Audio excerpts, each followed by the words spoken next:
to our Christmas celebration. Yes, it's a little different than usual, but we'll try to make it as much fun and profitable as possible. The first order of business is the giving of the prize for the best costume. And I think you will agree that Brent Collette is certainly deserving of this very precious gift. And be careful taking it home. And a second prize goes to our President Bill. So Bill, you can pick a prize. And who was our third one?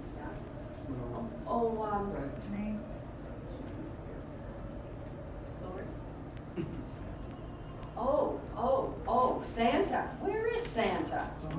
Oh, there. Okay, Santa. We'll have it ready for next time. Okay, Brent. Thank you very much. And Wow. and Don did such a good job. You get to pick a prize. There you go. Can I shake this? Oh no, don't shake it. Okay, President Bill. Not royally shakes this. Yes. It's a fishing lure. The big one. Whiskey. He needs as much help as he can if you're. Oh, yeah. That's great. Well, ladies and gentlemen, we thought maybe before we started we would take a look at some of the things we do at Christmas every year. And why do we do them? Where did these customs start? So I thought I would go back in time and really take a look at some of these things that we don't give a second thought about. We just do them and have fun doing them. Well, if we go back in history, the Roman pagans first introduced the holiday called Saturnalia. And of course, many of their celebrations centered around the earth, the changes of the year, and so on. And this particular celebration was one of lawlessness. They celebrated between December 17th and December 25th. During this period, Roman courts were closed, and Roman law dictated that no one could be punished for damaging property or in injuring people during the week-long celebration.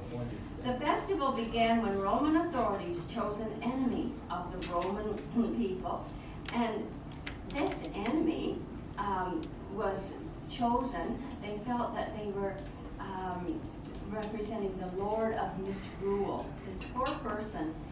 Each Roman community selected a victim whom they forced to indulge in food and other physical pleasures throughout the week. And at the festival's conclusion, December 25th, Roman authorities believed they were destroying the forces of darkness by brutally murdering the innocent man or woman. Now, Christianity imported the Saturnalia festival, hoping to take in the pagan masses in with it. Christian leaders succeeded in converting to Christianity large numbers of pagans by promising that they could continue to celebrate the Saturnalia as Christians. Well, as we said, pagans had long worshipped the trees in the forest, and they brought them into their homes and decorated them. And this observance was adopted and again painted with a veneer of Christianity. You know, we bring in the garland, we put lights on the trees, and I can just tell you a little bit about, I'm going to reminisce a little bit here. Many years ago, when I was still at work at the museum, we decided that our December education program was going to be centered around light. You know, as Christians have lights on our trees and decorating our houses. We also went into the Hindu religion, and we had a lovely lady come and share her beliefs. And we wanted to have a menorah to talk about the Jewish. And I can remember phoning my friend Andrew, who went to Ottawa to his mother, and I think you borrowed her menorah. So I never forgot that, Andrew. We really appreciate it.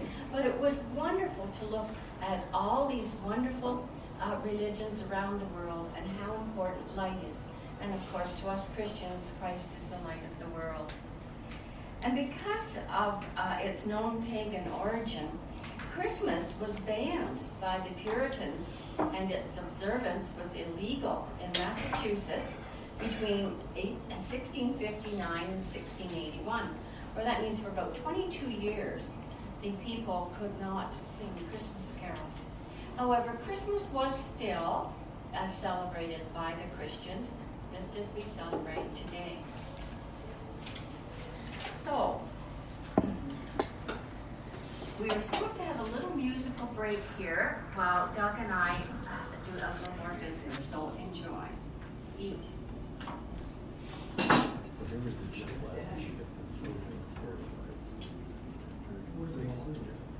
I'm out of the Kingston on the west side.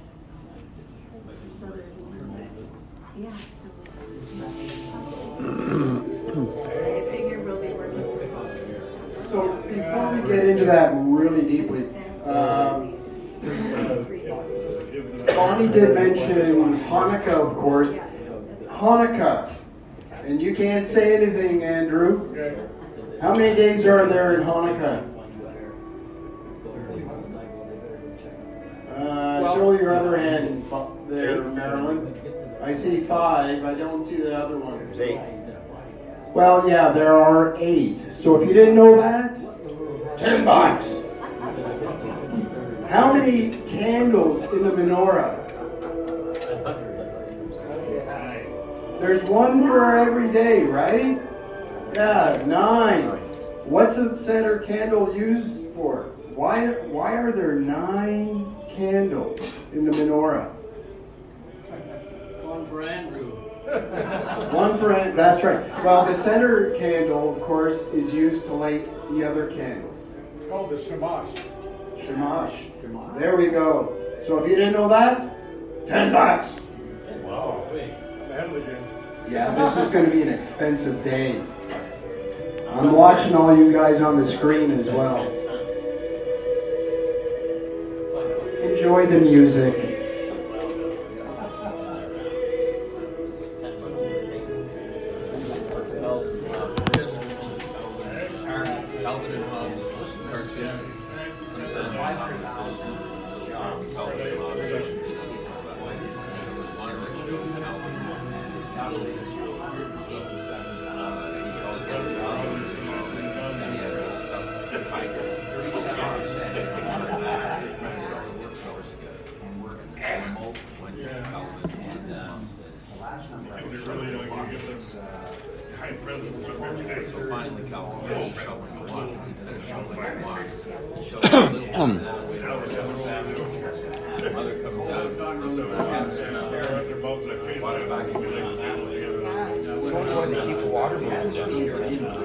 Keep it from freezing. So the boat isn't locked. Yeah. Yeah. They moved it because it was here. They're just piping air, I take it. I think so. Yeah. That's a good idea. It's a bubble. Yeah, I looked into that. What's going on? It makes a lot of sense. Oh yeah, there's one on the backside of it too.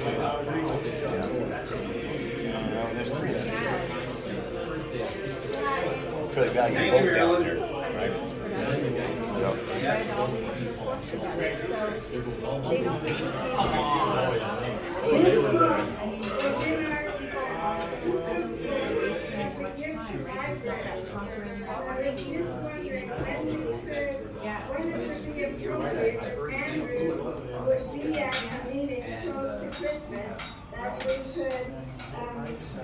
Sure, if Hanukkah is told in 5 funny rabbits, that gives the whole story of Hanukkah.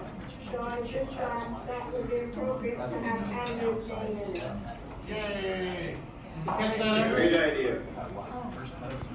Gee, Marilyn, is that why you knew all those answers? Absolutely right. I had to read it first to see what it was about. So Andrew, this will go to front of young, so other children can learn about Hanukkah. Well, that's an unfair advantage from the rest of us, so $10. Okay. This next one is a trivia question, so get your coin. I won't be so hard to say $10. I'm going to say a lose. There's a wonderful poem that we as children were told, and we in turn tell our children, and so on. And it's had several different titles, but we know it as The Night Before Christmas. So, get your loonies out. Who was the author of this poem, The Night Before Christmas? Nobody? Nobody? Oh, everybody. Put in a loony. Put in a loony. I won't go on until I get the loonies go in the top. Okay. Clement Moore was born in New York City in 1779. He was the son of the Reverend Benjamin Moore and Charity Moore. He was an only child, but he was capably tutored at home by his father until he entered Columbia College. He graduated in 1798 at the head of his class, as his father had 30 years before. He was a very religious man and a professor of Oriental and Greek literature. He worked until about 1823, and he retired around 1850, I believe. In 1813, Clement Moore married 19-year-old Catherine Elizabeth Taylor, with whom he had 9 children. I guess he didn't care about being an only child, so he had 9. Now, although Clement Moore wrote only one memorable poem for children, that narrative, A Visit from St. Nicholas, has assured him a secure place in history at Christmas time. It's interesting that I think that here's this man, an only child. He wrote many, many letters for his profession, was well written, highly regarded education-wise. But here he wrote a poem for children, and that's how his name goes down through history. He wrote it actually for his own children, and he recited it to them on Christmas Eve of 1822. And after it was published, it became increasingly popular. It appeared in newspapers, school readers, and in many different single editions. And it is still read today as a traditional part of the Christmas season in the United States and throughout the world. Clement Moore died in 1863 at the age of 84. Good knowledge. You can't tell that she used to work at a museum, teaching us all the time. And of course, speaking of teaching, everyone was handed or was offered